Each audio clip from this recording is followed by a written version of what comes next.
अन्याय के शहर में एक रात बहुत भारी है। हम सभी के गर्दनों पर सियासत की आ रही है। मेरा बुरा होता देखकर खुश होने वालों, आज मेरा घर जला है, कल तेरे घर की बारी है।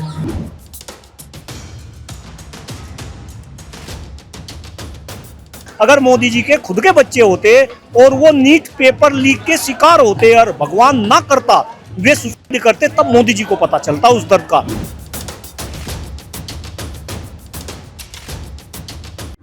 दिल्ली सरकार ने हमारे को बेरोजगार करा है। आज से 3 साल हो गए हमारे को।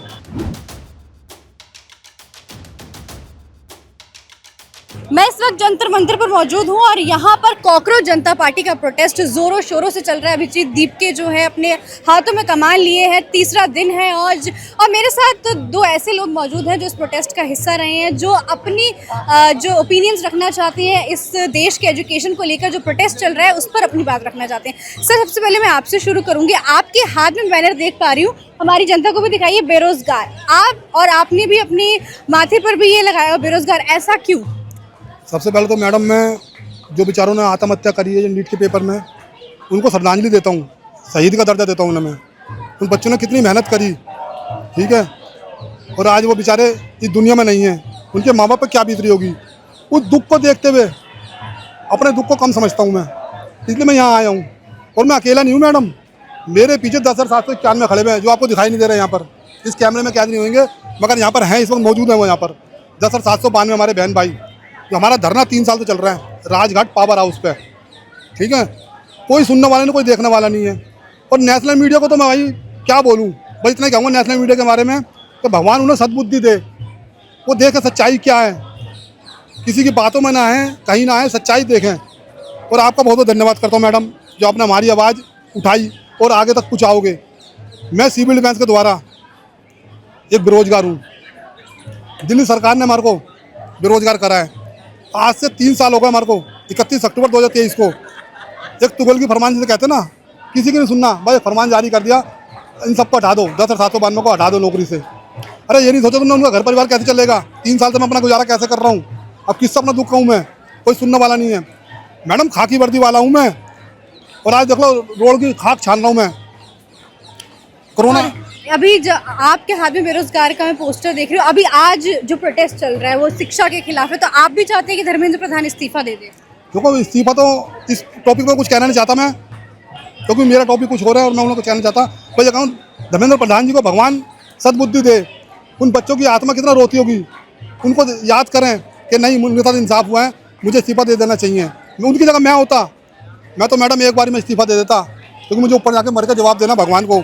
उन बच्चों की आत्मा चीख चीख के चिल्लाएंगी कि मेरा नाम राजेश है, राजेश भाई तुझे इस्तीफा देना चाहिए था, तूने ऐसा क्यों करा, पेपर लीक हुआ और तूने इस्तीफा नहीं दिया। तो मुझे वो चीख चीख के चिल्लाते मेरे को मिले, इसलिए मैं तो इस्तीफा दे देता मैडम। अपनी पर्सनल राय रख रहा हूँ मैं।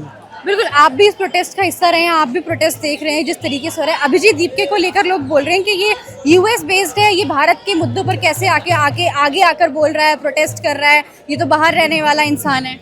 देखिए, मैं 2 लाइनों से अपनी बात शुरू करना चाहूँगा, जो कि मेरी दूरदृष्टि है।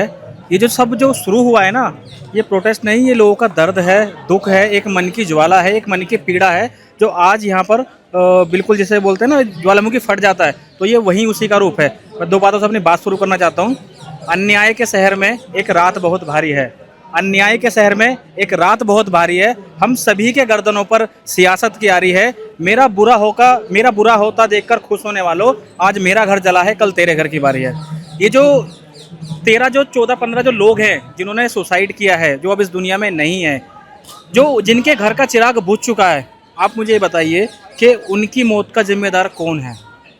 क्या धर्मेंद्र प्रधान के अंदर इतनी हिम्मत है कि वो इन 13 माता पिता के बच्चों से, जो माता पिता हैं, उनकी आंख में आंख डाल करके बोल सकते हैं कि पेपर लीक नहीं हुआ?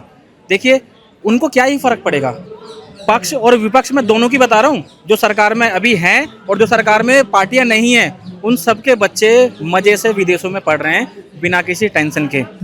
यहाँ पर मर कौन रहा है, सुसाइड कौन कर रहा है? हमारे जैसे आम परिवार जो लोग हैं, उनके बच्चे यहाँ पर आत्महत्या कर रहे हैं। अब मुझे बताइए, ये किसकी अकाउंटेबिलिटी बनती है? ये बच्चे ऐसे तो है नहीं 13-14 कि ये बिजली पानी की मांग कर रहे थे, सड़क सही करो उसकी मांग कर रहे थे, हैं। इनकी इसमें गलती क्या थी? इन्होंने तो अपनी तैयारी की, इनके माँ बाप ने पाई पाई जोड़कर महंगे जो इंस्टीट्यूट हैं बड़े बड़े, आप भी जानते हो कि मुखर्जी नगर में एक पूरी भरमार है, ऐसी जगहों पर इन बच्चों को भेजा ताकि ये कुछ बन सकें। अब इन बच्चों के जब सपने टूटते हैं, जो बच्चा दिन रात मेहनत कर लेता है कमरे में बंद करके, जब उसके ऊपर पहाड़ टूटता है कि पेपर लीक हो गया है, तो वो बर्दाश्त नहीं कर पाता। दैट इज़ कि बच्चे आज वो इस दुनिया में नहीं हैं। और रही बात आपकी कि ये विदेश से हैं, नहीं, ये देखिए, अगर ये पैदा हुए हैं, अगर ये हिंदी हमारी मातृभाषा बोल रहे हैं, ओबियसली ये यहीं के। आप मुझे बताइए, जब कोई नेता विपक्ष का नहीं बोलेगा, है ना, कोई बड़ा आदमी नहीं बोलेगा, कोई फेमस लोग नहीं बोलेंगे, आप भी जानते हो फिल्मी स्टार हैं, मीडिया है, इनका झुकाव किस तरफ है। जब कोई, अब तुम दिखाओगे ये मेलोडी के फ़ायदे क्या हैं, आम खाने से सर्दी भागती है, गर्मी भागती है, तो ऐसे लोगों को तो आना पड़ेगा ना, और ये जवाब लेना पड़ेगा कि अगर तुम बोलते हो कि भारत में लोकतंत्र है तो उसकी जवाबदेही तो बनेगी। मैं आपसे छोटा सा एग्जांपल देता हूँ। जब कोई युद्ध होता है तो उसमें हज़ारों लाखों की संख्या में सैनिक होते हैं, जो किसी गिनती में नहीं आते, वो सिर्फ खाली लड़ने के लिए होते हैं। लेकिन अगर वो हार जाएं तो वो एक एक से नहीं पूछेंगे कि अकाउंटेबिलिटी किसकी थी, तूने इस राइट से वार क्यों नहीं किया, लेफ्ट से वार क्यों नहीं किया। वो पकड़ेंगे सेनापति को, कि है ना, देश की जो व्यवस्था है, जो शिक्षा व्यवस्था पूरे देश की ऐसी हो चुकी है जैसे देश के जो हमारे, आप नीतीश कुमार के बेटे की बात कर रहे हैं। देखिए ये मैं तो बस आपको यही एग्जांपल दिया था, समझ आप गए हो। तो पहले तो इस तरह की, और देखिए दूसरी बात ये है ना कि ये तो बच्चे मेहनत कर रहे हैं, और जो नेता मंत्री के बच्चे हैं वो बिना किसी पेपर दिए कोई मंत्री बन जाता है, कोई स्वास्थ्य मंत्री बन जाता है। तो ये तो बच्चों के साथ भी खिलवाड़ है ना, हमारी देश के संविधान के साथ भी खिलवाड़ है। अरे कम से कम ऐसा व्यक्ति तो चुनो जो उस फील्ड से आता हो। तो आप चाहते हैं कि जो मिनिस्ट्री में जा रहे हैं उनके लिए भी एग्जाम्स हो और वो भी क्वालिफिकेशन चेक हो? मैम, मैंने तो एक वीडियो भी बनाई थी और एक अपील की थी, चुनाव आयोग से एक अपील की थी मैंने, कि जैसे मान लीजिए कोई भी परीक्षा है, उसके लिए मेडिकल होता है, दौड़ होती है ना, उसके लिए पेपर होता है, सब कुछ होता है। तो नेताओं के लिए भी ऐसा कुछ करना चाहिए आपको। जैसे कि फॉर एग्जांपल के जो एक काम करने की जो उम्र आयु सीमा है वो 60 साल तक है, लेकिन हमने देखा है कि हमारी भारतीय इसमें राजनीति में 70 साल के भी चुनाव लड़ रहे हैं, 80 साल के भी चुनाव लड़ रहे हैं, 93 साल के। ऐसे तो हमारे जो देश के प्रधानमंत्री हैं वो भी उम्र से बड़े। मैं वही आ रहा हूँ, 93 साल के एक बुजुर्ग सपा के सांसद हैं। अब ये बताइए, 93 साल की उम्र में वो राजनीति करेंगे, अब उन पर जो होने वाला दवाइयों का जो खर्चा है वो देश क्यों भुगते? भाई तुम राजनीति करो।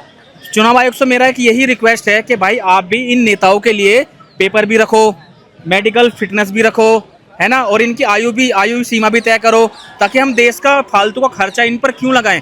आप इस प्रोटेस्ट को लेकर आप अपनी क्या मेंटालिटी रखते हैं? देखिए, आपका बहुत बहुत धन्यवाद। जहाँ तक इस प्रोटेस्ट को लेकर मेरी क्या मेंटालिटी है, भाई मैं तो आज बहुत खुश हूँ, और ख़ास तौर से पिछले लगभग 2 घंटे से मैं जंतर मंतर पे हूँ, और मैं काफ़ी मीडिया कर्मियों से भी बात कर रहा, मैं जो यहाँ पे जो युवा है मैं इनसे भी बात कर रहा। और आपने अभी जो इंट्रोडक्शन दिया, आपने तो इसे कॉकरोच जनता पार्टी का जो है एक आंदोलन बताया, लेकिन मैं इसको एक दूसरी दृष्टि से देख रहा।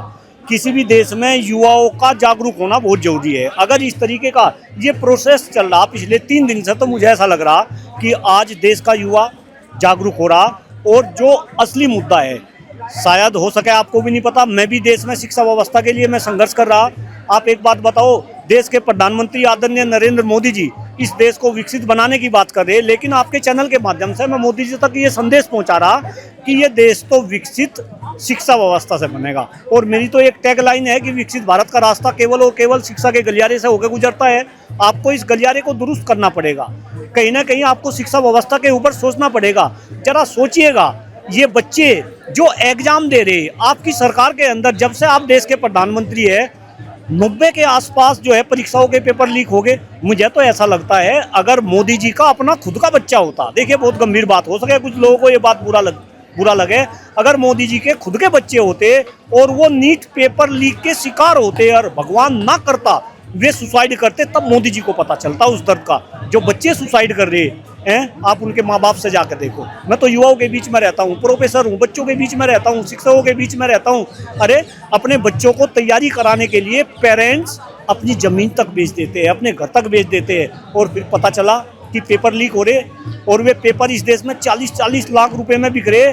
मोदी जी, आप आम आदमी के प्रधानमंत्री बनकर आए थे, न कि केवल और केवल अमीरों के। जरा सोचिएगा, क्या आम आदमी 40 लाख रुपए में नीट का पेपर खरीदेगा? और अगर 40 लाख रुपए में अमीर के लोग पेपर खरीद के अपने बच्चों को MBBS करा रहे, डॉक्टर बना रहे, यानी कि आप देश में फर्जी डॉक्टर बनवा रहे, फर्जी इंजीनियर बना रहे, आप फर्जी ब्यूरोक्रेट तक देश में बना रहे, तो अपने आप में बहुत ही गंभीर और मेरा दिल गदगद है। मुझे खुशी है आप जैसे युवा पत्रकार मेरा इंटरव्यू ले रहे और मेरी आवाज़ को आगे बढ़ाने की आप कोशिश कर रहे हैं। एक चीज़ और मैं पूछना चाहूँगी कि अभिजीत दीपके का जो ये प्रोटेस्ट है या जो एक नया आंदोलन है इस एजुकेशन नीति को लेकर, लेकिन कहीं ना कहीं इंस्टाग्राम पर, सोशल मीडिया पर लोग ये कह रहे हैं कि ये सिर्फ एक इंस्टाग्राम पेज तक सीमित है और ये उससे आगे नहीं बढ़ पाएगा, ये कुछ दिन की बात है, उसके बाद ये मामला ठंडा हो जाएगा।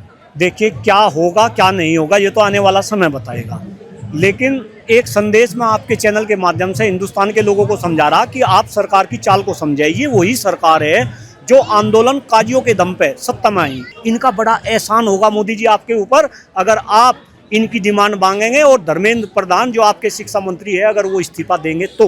बिल्कुल बिल्कुल, ये प्रोटेस्ट तो लगातार चलता ही रहा है और अभिजीत दीपके भी इसमें बने हुए हैं, कुलदीप जी का भी पूरा समर्थन है। आप लोग क्या राय रखते हैं कमेंट बॉक्स में ज़रूर बताइएगा।